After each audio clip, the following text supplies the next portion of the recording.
नमस्कार, मी जयेश घोळुंदे आणि तुम्ही पाहता संवाद महाराष्ट्र न्यूज.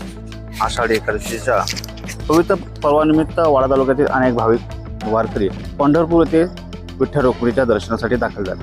यावेळी त्यांनी पंढरपुरात वारकऱ्यांसोबत वारीबरोबर पायी चालत वारीचा आनंद लुटला. या भाविकांचा मुक्काम 3 दिवस पंढरपूर येथील ठाकूरबुवा मठात होता. या 3 दिवसाच्या वास्तवात भाविकांनी श्री विठ्ठल रुक्मिणीच्या मंदिरात दर्शन घेत विठ्ठल नामाचा अखंड गजर केला.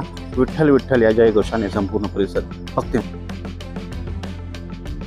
आषाढी एकादशीच्या सायंकाळी ठाकूरबुवा मठात आध्यात्मिक कार्यक्रमाचे त्यांनी आयोजन केले होते. यावेळी मारुती महाराज शेळके यांनी ज्ञानेश्वरीचा भावार्थ अत्यंत सोप्या आणि प्रभावी शब्दात उलगडून सांगत उपस्थितांना सुंदर प्रवचनाचा लाभ. त्यानंतर हबप संदीप महाराज सोनावणे यांनी हरिमुखी म्हणा या हरिपटाच्या माध्यमातून विशेषतः तरुणांना विठ्ठलाच्या नामस्मरणात तल्लीन केले. त्यांच्या ओजस्वी वाणीमुळे संपूर्ण मठ हरिनामाच्या गजराने दुमदुमून गेला होता. त्यानंतर इगतपुरी संस्थान कोंदे येथील कीर्तनकार हबप गुरुनाथ महाराज अटिवले यांनी आपल्या प्रभावी कीर्तनातून विठ्ठल भक्तीचे महत्त्व आणि संत परंपरेचा संदेश भाविकांपर्यंत पोहोचवला.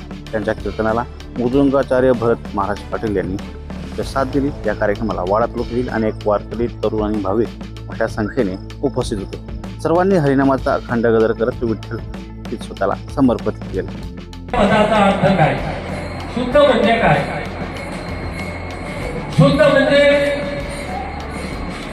निर्मळ, पवित्र असा होतो. निर्मळ होतो, पवित्र होतो. आणखी दुसरा काय शब्द आहे? दुसरा काहीच नाही. निर्मळ, पवित्र.